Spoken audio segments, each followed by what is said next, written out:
সকলে বাংলা ভাষা কয় নাকি? অসমত বিভিন্ন জাতি জনগোষ্ঠী নিজৰ নিজৰ ভাষা নকয়। যিসকলে অসমীয়া ভাষা এৰি দিলে তেওঁলোকে বুকুৰ আপোন, আৰু যিসকলে অসমীয়া ভাষা গ্ৰহণ কৰি অসমীয়া ভাষাৰ অস্তিত্ব ৰক্ষা কৰি আছে তেওঁলোকে আমি বোলে শত্ৰু হৈ গ'ল। আৰু দুখৰ বিষয়, কিছুমান মাংস নোহোৱা সংগঠনৰ লিডাৰে যোৱাকালিৰ পৰা উৰিয়াম ঘাটৰ পৰা কিছু গাড়ী আহিছিলে, যাৰ ঘৰ বাৰী ভাঙি লৈ নগাঁৱত আহি আশ্ৰয় ল'ব বুলি তেওঁলোকৰ লগত আহিছিলে। সেই মাংস নোহোৱা সংগঠন কেইটাৰ লিডাৰে গৈ পেলাই কাণত ধৰাই উঠা বহা কৰাই থৈ দিয়ে। মুখ্যমন্ত্ৰীক মই প্ৰশ্ন কৰিব বিচাৰিছো যে আপুনি নগাঁও জিলা আয়ুক্ত, নগাঁৱৰ আৰক্ষী অধীক্ষকক গুণ্ডা লগাই দিছে নেকি? যে পুলিচৰ জৰিয়তে গুণ্ডা বাহিনী লগাই দিছে নেকি? যে মানুহক তেওঁলোকে কাণত ধৰাই থব, মানুহৰ গাড়ী চেকিং কৰিব। সংগঠন, বিভিন্ন সংগঠন আমি কৰিছে, তেওঁলোকে মানুহক চেক কৰাৰ দায়িত্ব কোনে দিলে? নগাঁও জিলা আয়ুক্ত আৰু আৰক্ষী অধীক্ষকগৰাকীয়ে যদি দায়িত্ব দিছে এইটো স্পষ্ট কৰিব লাগে।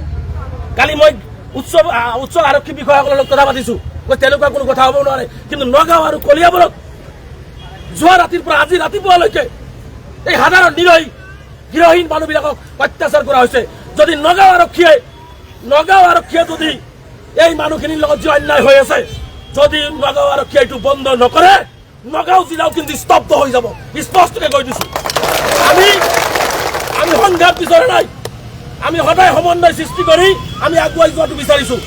একফালে দি উচ্ছেদ কৰি দিবা আৰু একফালে দি কোনোবা ঠাই পাই জীয়াই থাকিব বিচাৰিব, তাতেও তোমালোকে বাধা দিবা, গুণ্ডা নমাই দিবা, মাংস নোহোৱা মানুহ নমাই দিবা, শিয়াল দত্ত কিছুমানক নমাই দিবা।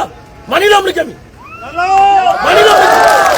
গতিকে মই অসমৰ গৃহ বিভাগৰ দায়িত্বত থকা মুখ্যমন্ত্ৰীক কৈছো, এই যে ৰাস্তাত যিটো গুণ্ডামি আৰম্ভ কৰিছে, গুণ্ডামি বন্ধ কৰিবলৈ কওক। গুণ্ডামি বন্ধ কৰিবলৈ কওক। নিৰহী সাধাৰণ ৰাইজক অত্যাচাৰ বন্ধ কৰিবলৈ কওক। অন্যথায় কিন্তু গণতান্ত্ৰিকভাৱে কিন্তু আমিও ৰাজপথত ওলাই আহিম। সকলে বাংলা ভাষা কয় নাকি? অসমত বিভিন্ন জাতি জনগোষ্ঠী নিজৰ নিজৰ ভাষা নকয়।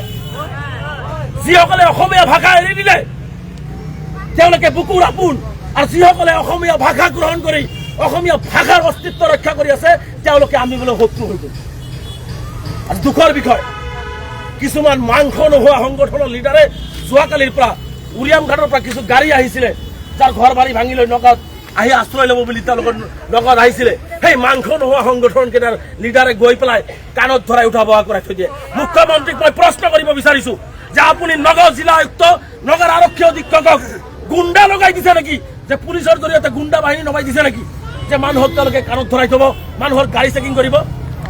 সংগঠন, বিভিন্ন সংগঠন আমি কৰিছে, তেওঁলোকে মানুহক চেক কৰাৰ দায়িত্ব কোনে দিলে? নগাঁও জিলা আয়ুক্ত আৰু আৰক্ষী অধীক্ষকগৰাকীয়ে যদি দায়িত্ব দিছে এইটো স্পষ্ট কৰিব লাগে।